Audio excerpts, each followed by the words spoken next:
Welcome back to my channel, family. I know it's been a minute, but I'm back now. And if you read that title down below, then y'all should already know what we're here for today. I am back with another review for Married to Medicine, Season 9, Episode 2, The Beauty Shop. So y'all know I do not like to waste time. So before we get started, please be sure to like, share, comment, and subscribe.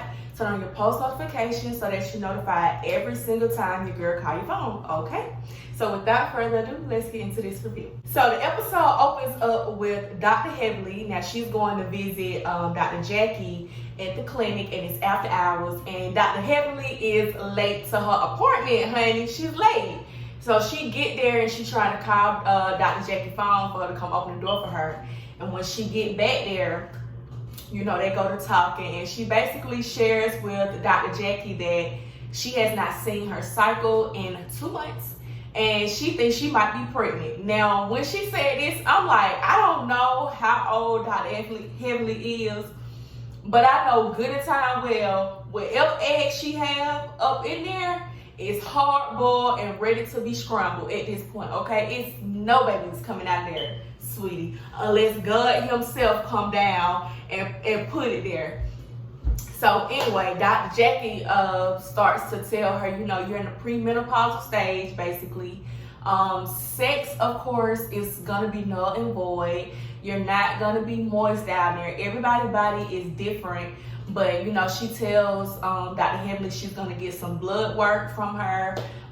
They're going to get her some type of medication, I guess, to help her out and get her, you know, back to, you know, herself, back to feeling like Dr. Heavenly again. So that's good. But on her way out the door, Dr. Heavenly keep asking Dr. Jackie how much she owe her for the appointment. And Dr. Jackie is just paying her dust. Then we see Dr. Contessa now. She's outside with the kids. And we see Toya comes along also, and she brings her 2 boys. Now, when they pull up, the 2 boys get out the car, and Dr. Contessa, little girl, Layla, is like, oh my God, it's the good one and the evil one. So Toya in her confession like, did she just call my child evil? Toya get there, and you know, the kids go to play. Contessa and Toya go to the side. They go to talk and drink them a glass of wine. And you know, Contessa is asking Toya like, what's up with Anila? Like, she really wants to be your friend really bad. And I'm like, bitch, where?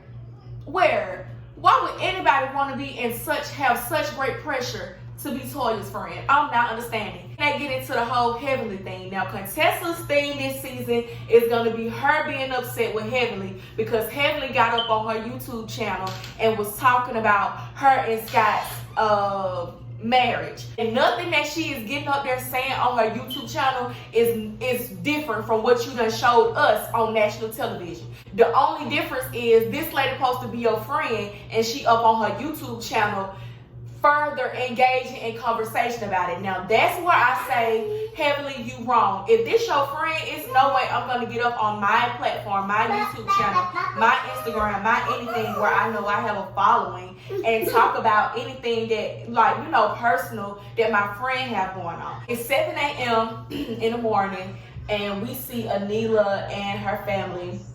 I think her husband's name is Kiran. I can't seem to remember his name for nothing in the world, but Anila and her husband and getting the kids ready. We see Miss Gomez. She go in the room and wake the baby girl up, get them ready for bed. Get them ready for school, or get them, you know, ushered downstairs so it's time for them to go out the door. And Anila is just in over her head, and I'm just trying to figure out, why is she so puzzled in the morning? Like, why is she just so all over the place in the morning time? In her confessional, she keeps saying, you know, she's a blogger, and complaining how hard it is to work, you know, to have a work-life balance. But you got a whole nanny.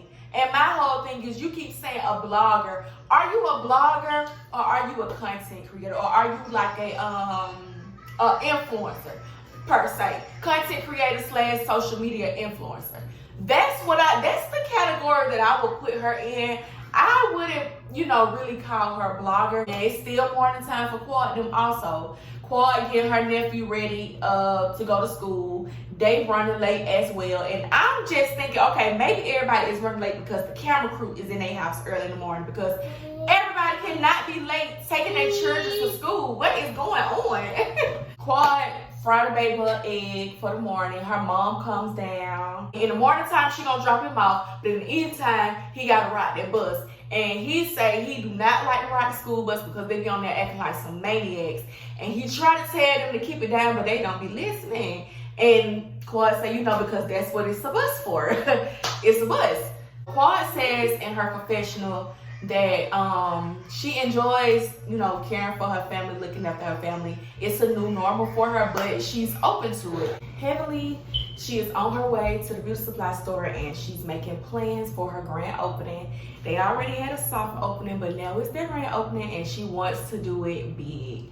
So she got a lot of things planned. So she have, I'm not sure what the girl's title was, but she's showing her around, giving her just like an overview of where everything is gonna be. Dr. Heavenly informs her they have to make room for Dr. Jackie's things, her face care, skincare line that she's gonna have showcasing at the grand opening as well. So we see Dr. Simone and Cecil. They having dinner with Miles, which is the oldest son, and his girlfriend Andrea. Andrea. So they start talking about how they like the girlfriend, how she fits right in. They've been together for over a year now. And they start talking about how they want to write a book. Now, Cecil and Simone, they're one of my favorite couples on here, but I don't know how I feel about a book. They do a flashback to, the good times of the relationship between Cecil and Simone, where, when they was talking about getting divorced and, the best friend situation was an issue. And they also flash to the good times. So, Cecil says they're trying to go nothing but up, and he plans on being on the red table talk. And I feel like he should try to avoid that red table because it seems to be driving everybody crazy. They sit down at their table in some form of fashion, be on some bullshit. So avoid that table, please, Cecil. So we get back to Anila, and it's time for bed, and the nanny, Miss Gomez, is getting the kids for bed. And Anila and her husband comes home and it's a big ass box sitting on the floor. So she's getting happy because she's like, more blog and stuff. I really want her to stop saying that word. You're not a blogger. You're a content creator. Stop it. Who told her that? Whoever told her that word need their tongue ripped out. Because I cannot. So Miss Gomez pulled them to the side and she makes them this nice dinner. And when they sit down, she tells them that she is going back home to Houston. She have her own family, her own house, and she's ready to rest. Like, she want to be around her own people. Like, this lady is at the last leg of her life at this point. Let her go be with her own family. Y'all taking up all her good time. She have her own kids and grandkids to look after. Like, it's cool that y'all consider her to be family, but at the end of the day, she have her own blood. You get what I'm saying? That pretty sure it's gonna outweigh you any day. So let that lady go home, live out the rest of her life, retire beautifully, and y'all go and find y'all either a daycare or another nanny. That's the only thing I can tell you. Because Anila's sitting up there acting like she's just so confused. She's so lost. She don't know what she gonna do without Miss Gomez. And to me, it seemed like you don't know how to fucking take care of your own kids, girl. You done had this lady around so much. She done spoiled you. Now it's time for you to do the work. Welcome to the real world, Anila. It's the day of the grand opening, and Dr. Heavenly says that she invited Contessa, even though their friendship been real rocky. And Contessa, Toya, and Simone driving together in the car.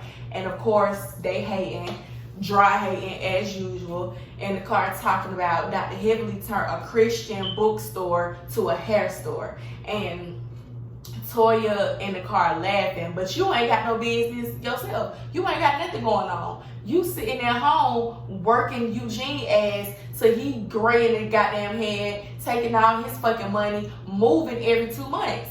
So you don't have the room to laugh at nobody that's out here getting their coin by themselves, not through their husband. So Simone says she understands why Contessa isn't cool with Heavenly right now, because Heavenly likes to talk shit online and then try to make amends, and she keep doing the same thing over and over. Once you forgive her, she go back and do the same old shit again. So I'm like, oh, so I guess Simone and Heavenly not cool this season either, huh? So at the grand opening, we see Dr. Damon. He gets there. Everything is looking nice. He outside taking pictures, and Dr. Heavenly comes out. She takes the picture with him, and she got on this little cute little bob. It fits her. I really like that color on her. We see Dr. Jackie with her products, and she's showcasing it, telling everybody about it. So Dr. Heavenly goes in the back, and she's trying to talk to the girls that's supposed to be modeling the wigs, and she's trying to show them how to do their walk. And Quad tells her, okay, nobody show her how to walk, honey. She got this down pat. So it's a guy from Miami named Jen, and he apparently owns like over 20 funeral homes, and he got a lot of money. So he comes by because he wants to, you know, team up with Dr. Heavenly to do like a deal where she sends him wigs for his deceased clients. So she takes him to the back, introduces him to Dr. Damon, and Nikki Natural is trying to flirt with the man and be his sugar baby. So the other girls arrive at the grand opening, and Contessa gets upset because she was not asked to be a model in the wig show. But Heavenly says in her confession that she did not ask Contessa because they had been talking, and she didn't think, you know, that would be logical considering the fact that we haven't been cool. Why would I ask you? For one, I already asked you to come. Now I'm asking you to model in the show. Like that's just a little too much. And then you have not spoke, we have not talked, none of that. So the grand opening is going. It's going really, really good actually. And they get ready to do the fashion show.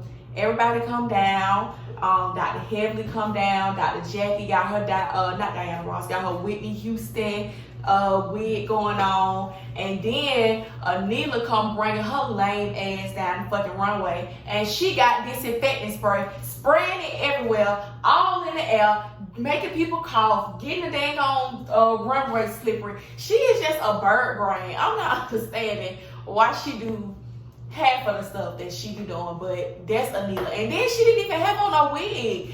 I don't even think she had on anything from Heavenly Beauty. So it was just weird to me. So Contessa is still in her feelings because she was not asked to be in the fashion show. So her and Toya is in the back. Now this is what made me upset. How is you coming to somebody's event, but your friend got to pacify you and butter you up just for you to interact with the person who event is? Like, that's so stupid to me. You should never came. Like, if you was gonna be all in your feelings and in your head like that over the simplest things, if you did not really want to be there, you shouldn't have came. Now it looks really shady that you and Toya there, and every time you turn around, you complain, oh, I can't believe Helen didn't do this. Oh, she didn't invite me to do this. Oh, I'm just gonna do this. I'm just gonna sit in the back and keep it cool and just play my part. Like, girl, that's so wet. You shouldn't have even fucking came. I wouldn't want nobody in my event with that negative ass energy. They asking the girl to come take a picture. She wanted to stand all the way in the back. So far in the back till you can't even damn see her face. And at that point, if I was Heaven, I would just told that whole exit stage level because you're doing a little bit too much in my space and I don't have time for it. If you're gonna be on that negative shit, you stay over there with it. Point blank, period. But that was the end of that episode, you guys. It was really, really good for a second episode. I mean, they jump started the season right. That's the end of the episode. That's the end of this review. I love each and every one of y'all, and I will see y'all in my next one. Peace out.